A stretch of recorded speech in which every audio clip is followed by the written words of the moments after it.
Hello. Thanks for being there or being here.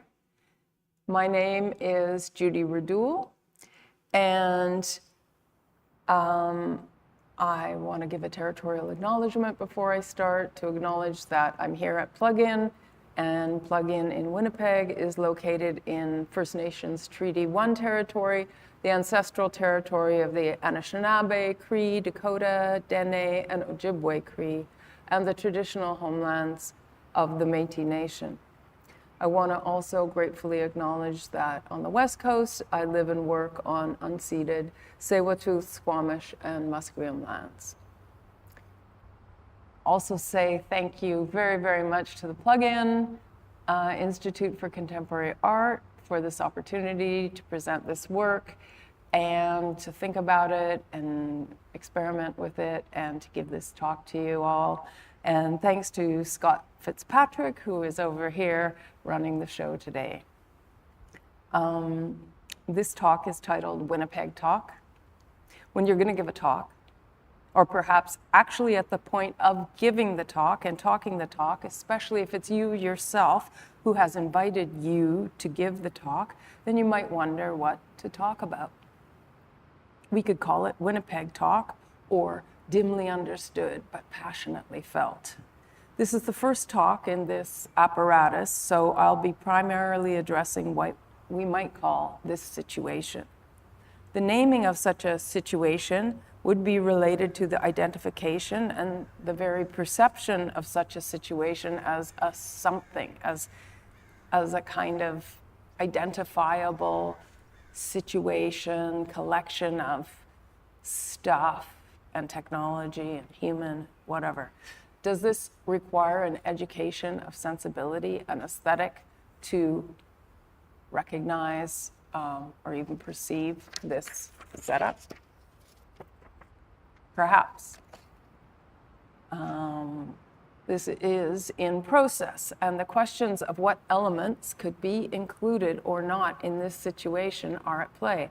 I could start by naming some of the elements of this situation, such as a stage, a curtain, a West Coast sunset over water, a couple of cameras, video monitors, or some people call them screens, a projection screen, a lectern or a podium, a crow who's not a crow, and you and I, or you and me, or I and you or we. Having made such a list, I might want to give up, realizing that I have not accounted for much, but we have a list but not a situation. That is, you have not named any relationships. And I start to think that situation itself is likely not quite the right term, but we have to go on.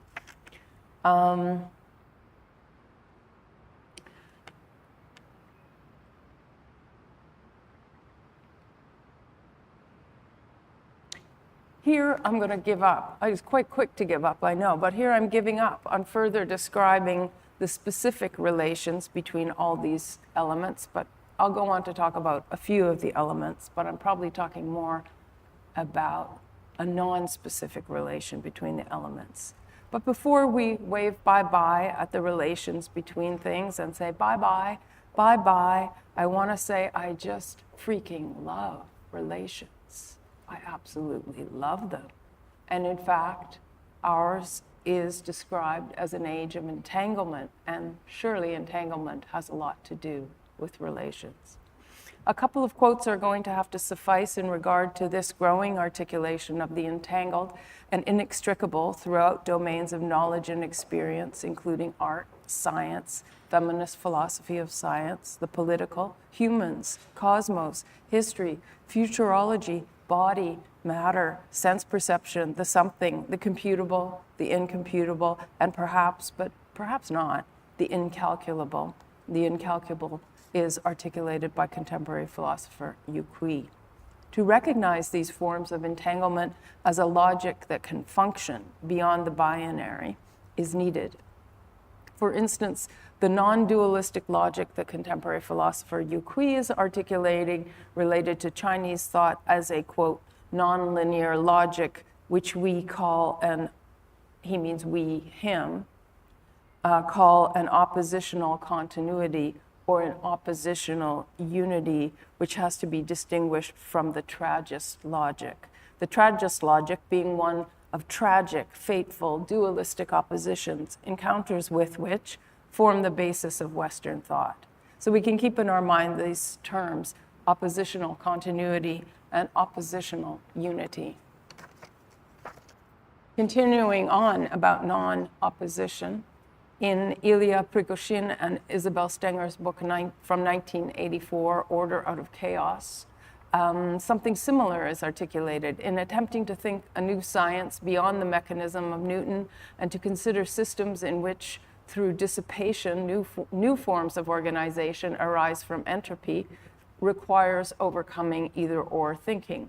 They write, for each great period of science has led to some model of nature. For classical science, it was the clock. For 19th century science, the period of the Industrial Revolution, it was an engine running down. What will be the symbol for us? What we have in mind may perhaps be best expressed by a reference to sculpture. From Indian or pre-Columbian art to our own time. In some of the most beautiful manifestations of sculpture, be it the dancing Shiva or in the miniature temples of Cairo, there appears very clearly the search for a junction between stillness and motion, time arrested and time passing. We believe that this confrontation will give our period its uniqueness. Now, we are 40 years after they wrote this text, but stillness and motion are still not unrelated to what Yuqui is talking about. Alvin Toffler, I'm going on about the same book by Stengers and Prigozhin. Alvin Toffler, in the introduction to the book, describes them as overcoming either-or thinking and by incorporating reversible time and irreversible time, disorder and order, physics and biology, and finally chance and necessity. Or could it be chance and determinism? End of quote. But Toffler continues, thus, according to the theory of change implied in the idea of dissipative structures, when fluctuations force an existing system into far from equilibrium condition and threaten its structure, it approaches a critical moment or bifurcation point. At this point, according to the writers, it is inherently impossible to determine in advance the next state of the system. Chance nudges what remains of the system down a new path of development. And once that path is chosen, from among many, determinism takes over again until the next bifurcation point is reached. Here, in short, we see chance and necessity not as irreconcilable opposites, but each playing its role as a partner in destiny. More recent concepts of non-opposition, including from Isabel Stengers herself, embrace a diversity that also attempts at least to interface with a concept from physics, and that is entanglement. And it must also be said that these concepts of non-opposition exist in many forms of thought, of traditional thought, of indigenous thought, and that has to be recognized. Cameroonian philosopher Achille Mbembe articulates this entanglement as one that decenters the West and recognizes a global mutuality, if not equality or equity. From his chapter called Planetary Entanglement, I quote a bit more.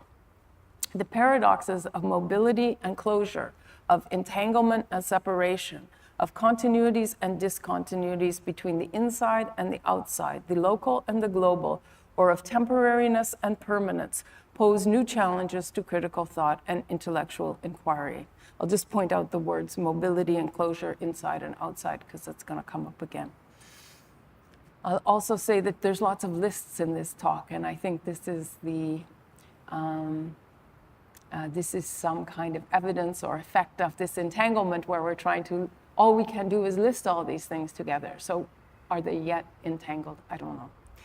These processes have coincided, continuing the quote from Mbembe, these processes have coincided with the redrawing of a global intellectual map, a shift that started during the era of decolonization. At the very It's a bit of a gap, ... At the very least, it is now recognized that the world can be studied from everywhere and anywhere. Major transformations in the way we think about the histories of the world are underway. In this context, any inquiry into the place of Africa, and by extension the global South, in theory is necessarily an interrogation concerning the experience of the world in an epoch when the planet is no longer as large as it once was. I'll offer just one more quote from Mbembe, as in it he references Karen Barad, who, with a doctorate in theoretical particle physics, brings a feminist and philosophical lens to discourse, connecting or diffracting science and humanities, physics and social life, animate and inanimate life in new configurations. Back to the quote from Mbembe from the same chapter called Planetary Entanglement. In the eyes of many, critique is overrated. In any case, it's no longer a tool for the kinds of situations we now face. For Karen Barad, it's become too easy, a practice of pure negativity, especially in these times when a commitment to reading with care no longer seems to be a fundamental element of critique. Barad calls for a method of reading that looks for differences that make a difference, a practice of diffraction. The entanglement of matter and meaning calls into question the set of dualisms that separates matters of fact from matters of concern and care. The current division of labor is such that the natural sciences are assigned to matters of fact and nature, and the humanities to matters of concern and values, meaning, and culture. The cordoning off of concerns into separate domains elides the resonances and dissonances that make entanglements visible, perceptible. The world, she argues, must be accounted for as a whole rather than comprising separate natural and social realms and agencies. Also, the difference that makes a difference, you might recognize as Gregory Bateson's definition of an elementary unit of information from 1972, Ecology of Mind. These examples from Isabel Stengars, Hugh Hui, Achille Mbembe, and Karen Barad are just a few of a vaster motion, a moving that's not a moving image. It's a motion, but not an image, a motion attempting to recognize itself as already entangled and entangling. So I'm not saying it's part of a movement, because movement always seems to have like a direction. So this word motion will come up again later too. But this talk is regrettably not yet able to fully argue the tangled nature of its own elements. And so now it's its elements I continue to discuss, just a few of them. But actually, before I do that, I have another way of thinking about these elements. I just want to offer a couple of words from the basis of thought that's called cultural techniques.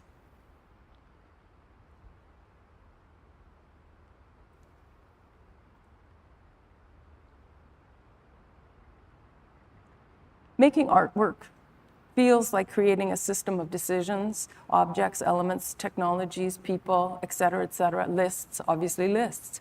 What interests me about things in our world, and I mean things, our man-made, human-made world, from books and cups and doors and windows to management techniques or institutional formations, it seems we absorb the lessons of the things around us, accepting that they reflect back something about ourselves and our reality. We apply these lessons wittingly and unwittingly on a broad scale and often without analysis. For instance, concepts of inside and outside. If we can cast our imagination back to a time of planetary contiguity where no space had been divided from another, the production of an enclosure for people or animals absolutely changes a space without delimitation to one in which entry and exit are now components. The idea of cultural techniques, which stems from a branch of German media theory, is a set of ideas that I find perhaps not as exciting as some other theories, but grounded and useful for those of us who make things and observe the functioning of things and ways of making, which can be called techne, and what is made, sometimes called technology, in the world. The title of a book by Bernhard Siegert, who's dominant in the field, will offer a glimpse into the objects of cultural techniques. The book is called Cultural Techniques: Grids, filters, doors, and other articulations of the real. A quote, "Within the context of cultural techniques, the production occurs via what we call ontic operations." Ontic refers to the real, the material, what's experienceable in the world. Ontic operations or chains of operations. This goes back to a concept that was first brought up by André Leroi-Gourhan and then extended into the idea of recursive chains of operations. We use the concept of recursive chains of operations that are completely ontic, referring to the real, so the operation of a door or a switch, these very everyday things, right? These are all techniques that are producing a difference and thereby creating what they differentiate. It's not given before, but it's created by these techniques. That's the end of that quote. A further example from Sigurd about pots as cultural techniques. So one wonderful example is pots. What is a pot or a vessel in the broadest sense? It is a cultural technique because it produces a difference. And we're remembering this Gregory Bateson thing, a difference that produces a difference. And that difference is only produced in an ontic way, in a real way, by having an experience of the thing. With a pot, the difference between empty and full comes into the world. You need a pot to have this difference. You need a container of some kind. So the pot is an ontic technique or technology that produces the ontological difference, a difference about what exists, between emptiness and plenitude. And this is extremely,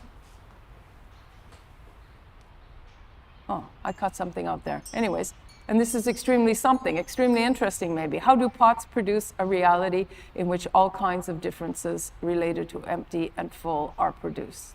So he's just saying that, you have a pot. Maybe you didn't have an idea about empty and full, but then you had a pot and you had an idea that it was empty or it was full. And you brought that into your idea of the world, which could be different things could then be empty or full. It may or may not be a good model of empty or full, and empty and full themselves may or may not be even good concepts. So what we're not talking about is a symbolic object, but one whose function makes a difference that parses reality a bit. To oversimplify, we've had this example, but you might have not had a strong concept of inside or outside, and then you, in terms of like a prehistorical moment, you might have an enclosure for people and animals and gates which allow a shifting between what is inside and what is outside, and what is outside and what is inside. And so from there on, you might derive the idea that someone shouldn't enter, and from there you might get a border. And from there, you might even end up with a circuit with a basic on-off structure, like a gate. We model our ideas of reality to some extent on these encounters with pots and pages and stages and screens and circuits and doors and air purifiers and curtains and et cetera, et cetera, et cetera. The first element of this list or situation I'm going to talk about, and I'll only talk about a few, is the stage. One goes through stages of imagining oneself on a stage. Have you imagined yourself on a stage? I think you probably have. But now that space of imagination in which I'm centered by the multiple views of an audience, each with a slightly different angle of view or perspective, may be largely replaced by my own fantasy of appearing on a screen, seen from a single point perspective of the lens. And well, here, I am standing on a stage of my own devising, wondering what it is actually. This work was conceptualized in 2019 before the pandemic, before life went online with even greater intensity. And it was really just an experimental response to all the inadvertent experimental videos I saw of people giving talks where, maybe at a university, and you imagine some student got roped into being the person at the back of the room with the camcorder, with the video recorder, and no one was thinking that the microphone was at the back of the room and the speaker was at the front of the room, and you're actually hearing the breathing of the person sitting next to the camera as much as you're hearing the person talking, and maybe there's no light on the speaker because they've got slides behind them, et cetera, et cetera. And I just thought there was something weird and charming and culturally specific in this format. And I didn't think that I wanted to professionalize these presentational quirks, but work to rather ensure that some of the disturbances, the framing and transubstantiation wrought by the technological system, in that I am more or less decomposed and put onto video and sent out through the internet, that some of these framings, inadvertent framings maybe, are built in and foregrounded into this particular apparatus or stage. The stage is some kind of cultural technique, a delineated space, often a little box like this, which forms a fantasy, in which forms of fantasy and mimicry are fostered and framed. I'm wondering particularly about the spatial nature of a stage or platform or expanse, and if built space itself is collapsing into a background. Probably you've noticed that actually a new fantasy space has emerged in the form of backgrounds while used on online platforms. You might not have gone onto Etsy to realize that you can buy these backgrounds if you can't figure out how to blur your own images. But anyways, there's this new thing, they're backgrounds. And of course, technological enclosures such as the metaverse aim to eliminate this succession of planes where I'm in front of a background. It's obviously a bit awkward. And it probably won't last that much longer because it will be overcome, this foreground-background division, with a totalizing or blended reality or universe. But for now, we are in a brief era of backgrounds. Strangely, these backgrounds liberate the real background, the real space, for something less personal and more ideal. The vocabulary of backgrounds does not seem to involve, however, theatrical space. People don't ever seem to zoom into a meeting from their own proscenium stage. So I'm kind of concluding that fantasy of subjectivity is very much diminished. The corporate nature of the good professional participant Zoom human means that the fantasy space is often a large, airy cafe, perhaps a converted industrial space full of plants and light, or perhaps an open-plan dream office, which itself looks like a large, airy cafe that is converted industrial space full of plants and light, and which one suspects is the imagined opposite of the corporate cubicle that the person is actually zooming from. But perhaps also speaks to an impoverishment of imagination that corporate creep has brought over subjectivity. All of the details of the fantasy background space are blurred in a hungover approximation of another transposed media fetish, the blurred or bokeh background, made quite easy with new camera technologies. Blur.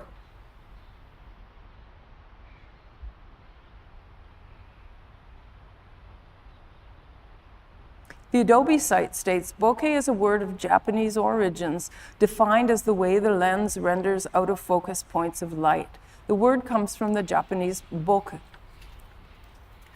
which apparently means haze or blur. It's a subjective term. For example, hey, that image has good bokeh. That generally refers to the aesthetic quality of an image's background blur. One wonders the degree to which this in-demand bokeh aesthetic reflects and produces a desire not to be seen, or at least to not be located while online. And of course, that desire seems perfectly understandable, as one does not want to be judged for a messy apartment or for zooming in from McDonald's rather than that airy cafe or whatever. But one wonders to the degree that we allow ourselves to understand our phenomenological, that is experiential surround, as merely a background from which we stand out as the only thing in focus, is to the great detriment of our being in the world. Bokeh removes what Roland Barthes called the analogical plenitude of the photograph, that huge amount of stuff and detail and bits and hairs and everything that's there framed in our framed but edgeless universe, intruding the call of its particularity into the image. On the other hand, perhaps I'm overdoing it, and a counter-reading is possible of this blurred background. Perhaps it's where we want to become one with this universe through out-of-focus points of light. This might be a mystical or optimistical reading. However, as bokeh is explicitly a lens phenomena, and to imagine oneself standing out against the twinkles is to be in the sight of the lens. Is the feeling that reality is too harsh, too troubling, too traumatizing, and must be blurred? Perhaps, again, it's an overstatement, but it seems reasonable to say that an in-focus speaker against a blurred background manifests a tension between human desires to be seen and represented and the multiplicity of needs to evade representation.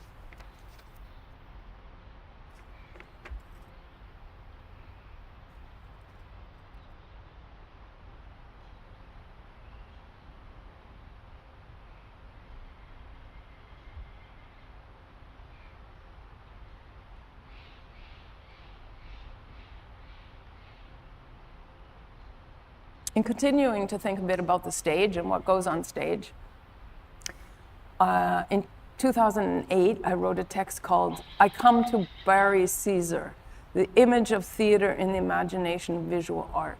As someone who came to age when calling a work of art theatrical was an insult, and as someone who moved from on stage to behind the camera to now enmeshed in a chain of technical and other operations, in that moment 16 years ago in 2008, I noted a new intensity of artistic use of the actor as a seemingly newly discovered source of material for the visual arts. It was as if visual arts had just noticed this talent pool and was enthusiastic about putting actors in front of the camera to see what they would do when heated or cooled or given emotional or physical or abstract content.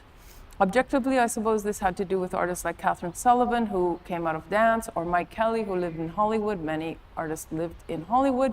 There was quite a lot of pool of this kind of actors around, but I could not explain my own interest in actors so neatly. I also got interested in working with actors, but in many works, perhaps less well known than the ones mentioned, I wondered perhaps if the discovery of acting in the visual arts was a kind of extractionist practice that turned the actor into subservient matter or labor.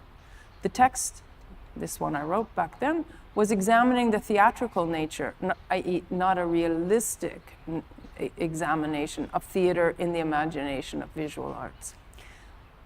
Anyways, but as a kind of perversity, instead of talking about the image of theater in a broad sense, and I meant what was going on in visual arts, not in theater, I made the turn to thinking then about why oratory or speaking, perhaps rhetorically, perhaps alone on the stage, was not of interest, and maybe not even people considered oratory as revealing some investments and almost totalitarian urges at that time. And I suppose that standing on stage and talking was something that I had done quite a bit as a performer, and I wondered why it was not really of interest.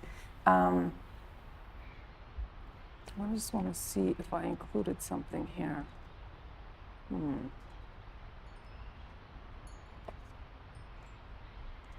Let's see where I get to. Anyways, in that text I wrote about the tension between conversation and oratory. So there had just been an outbreak of many projects about conversation. Perhaps I'll just skip through this part. People in Vancouver called the Color School were having conversations. Eflux, there was an Eflux kind of night school, I think. There was the United Nations Plaza, also by the same people. Many things were going on, which really highlighting the idea of conversation, as if it itself had become some kind of rusted relic that needed to be pulled up from the bottom of the social sphere and resuscitated. And perhaps that was quite true. But I wrote, perhaps if the art of conversation is being revived, the reinvention of the art of oration can't be far behind. And I gave some examples of works of oratory from that moment, but many were attached to a kind of dubious mastery or dominance of discourse as the orator's role. And I continue with a little quote. However, an emphasis on oratory as oppressive is underpinned by a conventional understanding of the causality of the compulsion to speech. This is probably really what interested me. The moment of speech may conversely be considered as one in which we respond to a silent call. If so, the reluctance to entangle oneself in public speech for fear of speaking for others, whose voice you repress with your own, may be reconceptualized in diametric but no less fraught ways. For cultural critic and philosopher Slavoj Žižek, the calls to that compels speech is from a big other, an unheard, internalized cultural power to whom we feel continuously responsible to answer. Quote, it is as if when we're talking, whatever we say is an answer to a primordial address by the other. We're always already addressed, but this address is blank. It cannot be pinpointed to a specific agent, but it's kind of an empty a priori, the formal condition of possibility of our speaking. For other scholars, was different, wasn't a big other. Those working through Levinas, it was an ethical responsibility to which speech responds. And speech is, quote, free only at the cost of suppressing its status as already a response to a call from the other. So in this case, the other, but not a big other.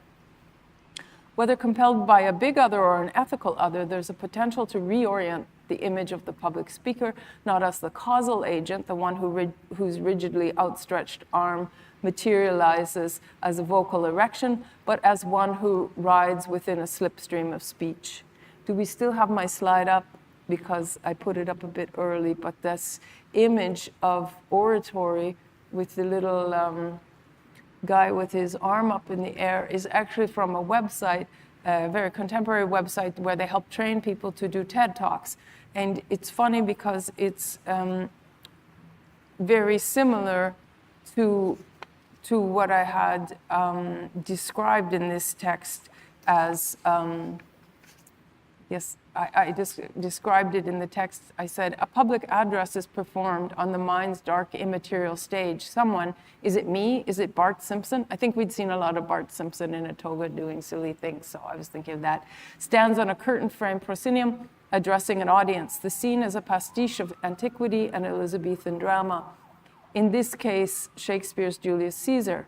A lone orator in a toga, arm outstretched, addresses the crowd. Friends, Romans, countrymen, lend me your ears. In a time of blogs and RRS feeds, so you can tell this was 2008, this model of theater conjures a fantasy of public speech in an era without assembly. While the stiffly outstretched arm is a little awkward, evoking both a fascist salute and the rock and roll air punch, what requires the utmost irony is the idea of a listening audience. Such a projection immediately evokes the likely possibility that no one is really listening, which we could also bring into this moment here today. But just to go back, that was a bit of a digression about this image of oratory. But I'm giving a counter image, which is less about speech as an agental, as a causal, as caused by the speaker, but as a kind of response, right? So to do that, I have this quote from Michel Foucault, where he says that it is not a vocal erection that is the image of speech, but a kind of slipstream which you enter. And this was the opening to his 1970 lecture, Discourse on Language. I've used it in a few places because I find it very beautiful. At the moment of speaking, I'd like to have perceived a nameless voice long preceding me, leaving me merely to enmesh myself in it, taking up its cadence and to lodge myself when no one was looking in its interstices, as if it had paused an instant, in suspense to beckon me.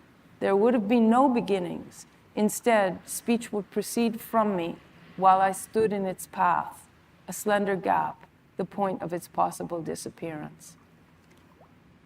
So I really like this idea of speech as already existing. Anyways, perhaps you're already thinking, I'll close this section on oratory. You're already thinking, hey, it's 2024. Does she not realize we have lots of oratory now? And yes, I do realize that. I think so. We have lots of public monologuing in the form of TED Talks and podcasts. And I think that's maybe why I continue to think that this idea of oratory is relevant. The first TED Talk was in 1984, but YouTube really brought it, so it took like almost 20 years for YouTube in about 2005, 2006 to really bring these TED Talks into public view.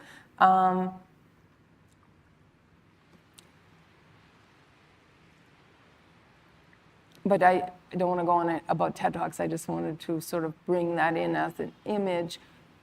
TED Talks, podcasts, all this stuff. We have a lot of public oratory now, and of course that is something that this project is also trying to respond to in its own way, although a lot of podcasts also go into the dialogic. I know you see two people sitting there.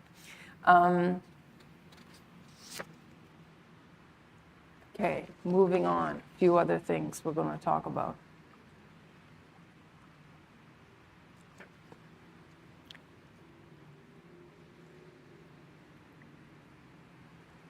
I'm going to talk a little bit about television. I made a book in 2018, started in 2013, called This is Television. I made it in Berlin. I was doing a residency at the DAAD, and for me, the era can be remembered as a time when the streets were kind of littered with CRT televisions, those big old tube TVs. They were very heavy, and people didn't want them anymore. They had flat screens. They didn't want this big box. But, you know, they didn't quite know how to get rid of it. Maybe they also still slightly felt, gee, it was such a fancy, expensive thing. Maybe somebody wants it. Mostly no one wanted it. They were all over the streets, getting wet, getting leaves on them. And I used a lot of pictures of those TV litter in the book about TV, which was called This is Television. And the phrase, This is Television, for me was, as a title of a book, was really funny because I thought, it's another kind of media self-reflexivity. That's not quite right. You know, it's one type of media announces the next one. So to have a book that says this is television, in some sense was, referred back to the moment where a new technology comes into being. So maybe you had film strips and news films about this new technology that was going to come called television. And I think Marshall McLuhan called this the horseless carriage syndrome, because you don't have a name for the new thing, so you don't know, can't describe, you say you have a car, they don't know what a car is, and you better say it's a horseless carriage. And of course we're on our second go with wireless. The first wireless was the radio, et cetera, et cetera. Our technological ontologies are unstable, and things now regularly shift their form, including television. So what I was also thinking about was the moon. Because for me, the moon and television are related. Before 1930s and the short-lived spread of television, I say that was short-lived because it seems quite over now. What people across the earth watched together was the moon. Around the globe, every night we see, more or less, depending on your hemisphere, the same moon. In 1969, some 600 million people around the world apparently watched the first manned moon landing on television. So the moon and television are very connected. At some points in history, artists imagined themselves broadcasting their work on television. Artists imagined everyone looking up and seeing television together from everywhere at the same time. By channeling the tele-utopian desires of artists such as Nam June Paik, I recalled the enthusiasm about simultaneous transmissions that could bring Seoul, Berlin, New York, Jakarta, Paris together in a global groove. The title of Nam June Paik's 1973 montage of transcultural television. More important than the image was the electronic charge, the excitement of shared reception, which preceded our disenchantment with globalism. It was only while in the midst of my own work about television and the moon that I learned that Paik had made a work in 1965 called The Moon is the Oldest Television, Oldest TV. But when I found out, it made perfect sense. I don't think the web relates to the moon. Perhaps it relates to the stars.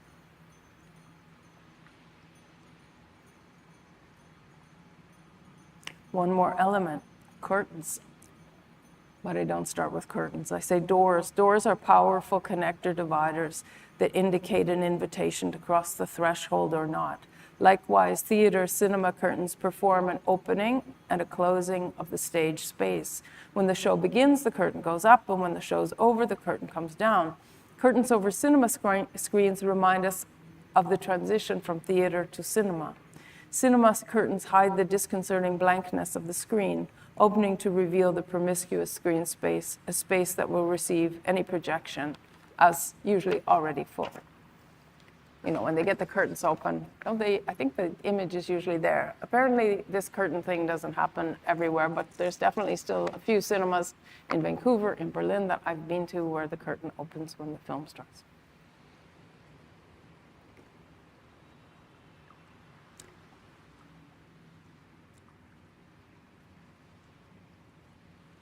The face. The face is important in this work, but I'm not going to talk about the face because in a couple of days, or if you're watching this on the web, you'll find a video, or if you're watching it in playback, you'll find a video by Dave Biddle, and he talks about the face, and I'm looking forward to that. I am going to talk about waving, hello, goodbye. I wanted to end with a wave. There's many waves. A flapping hand wave can mean hello or goodbye, hello and goodbye. It is an either-or structure, but the wave, or some waves at least, are oscillations, hello goodbyes, that want to overcome the binary through repetition or a recursive return. Like if you look away, look back, and then look back, the look back is different from the first look. I look at all the waves in the work of Michael Snow. There's, of course, the famous Wavelength, his work, which is less wavy, but most obviously in a work called Back and Forth, I see a wave that's akin to a head shake, a look. It's a really fast pan back and forth, at times very fast, which I'll show in a little clip, and then it goes the other direction. It's a look that dissolves itself through motion. So motion is the thing I want to think about.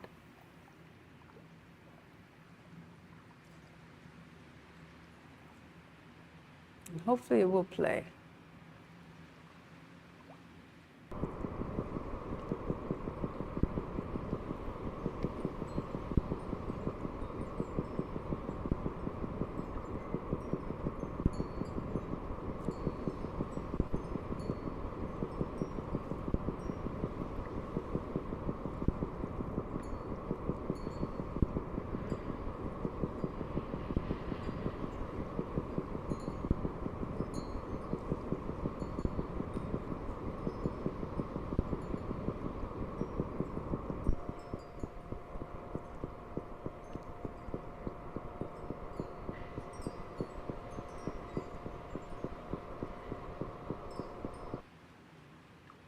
Stop it there.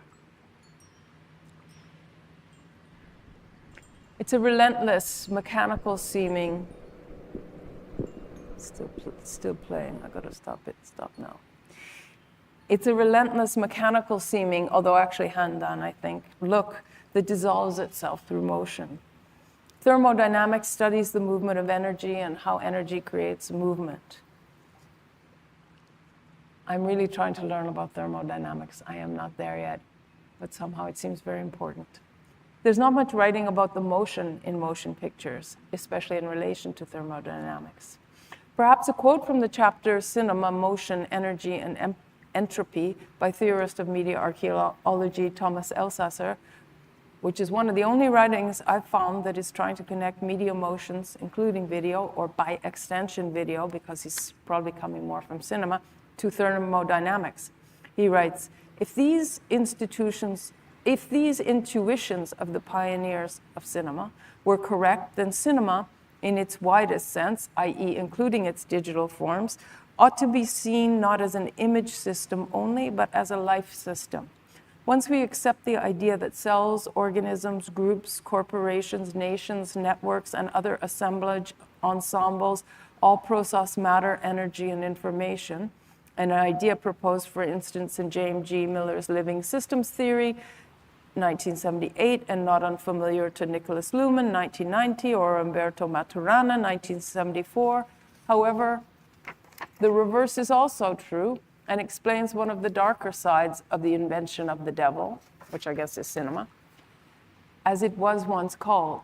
If cinema animates things to make them appear endowed with life, by the same token, human beings in cinema are closer to automatons, animated from the outside, manipulated by invisible hands.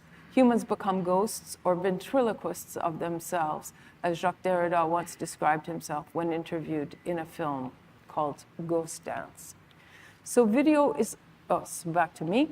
So video is already in motion, waving goodbye, hello, and then goodbye, hello, wave.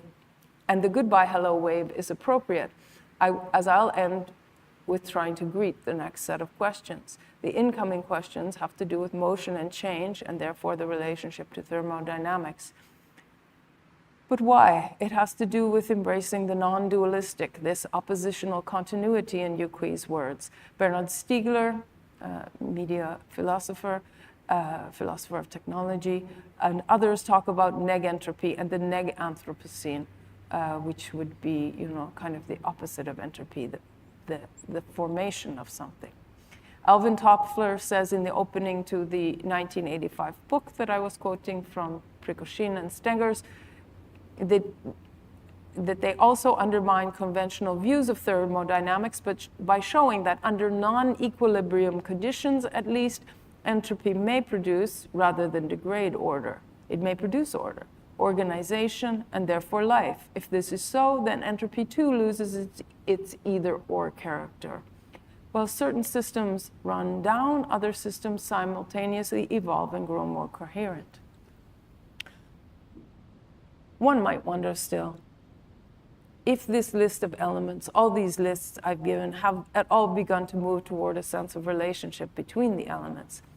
By moving through a few of the parts, I guess I suggested some relations, but the question of relations between components that are not as clearly in a causal chain or a machinic or technological system leaves many questions unanswered.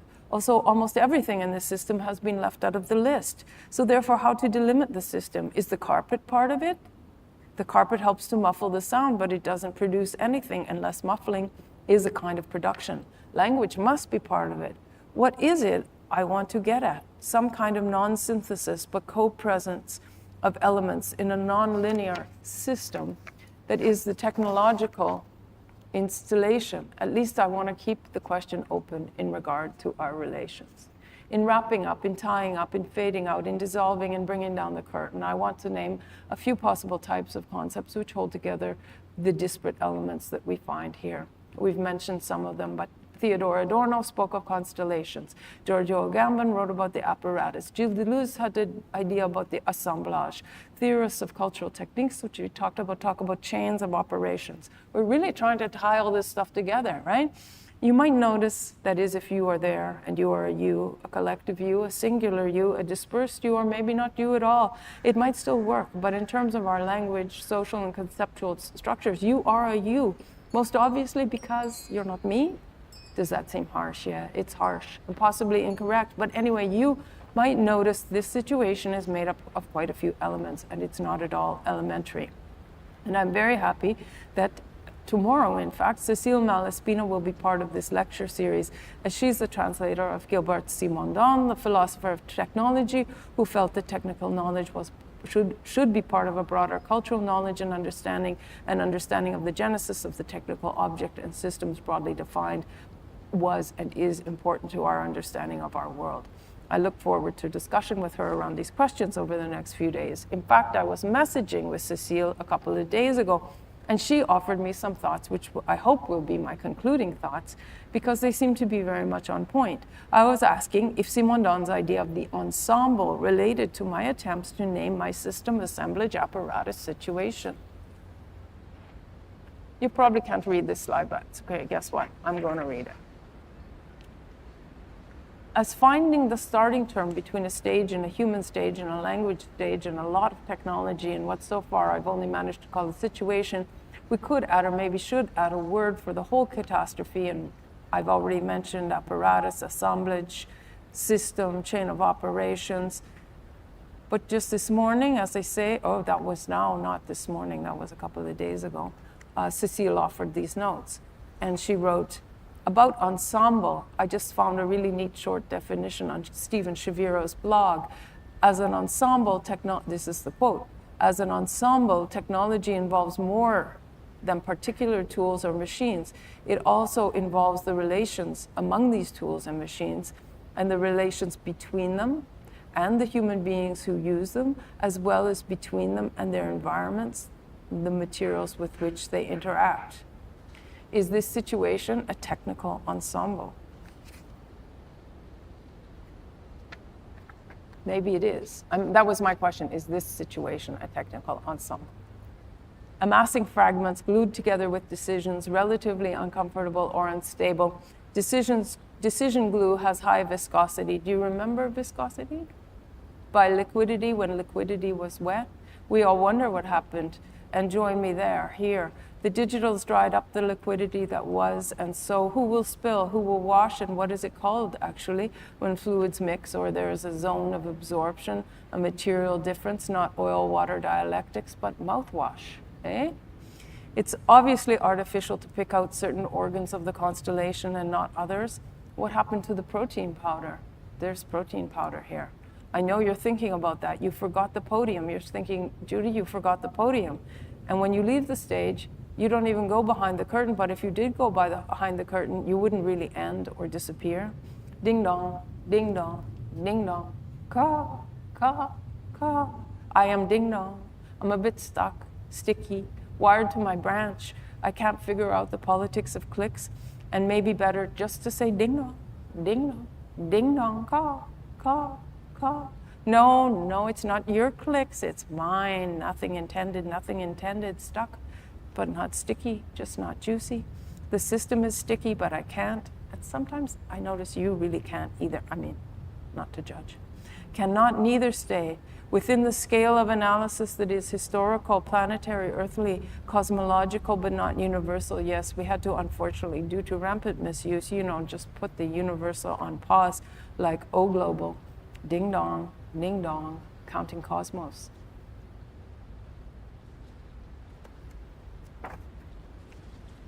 Thank you very much for letting me take this time today.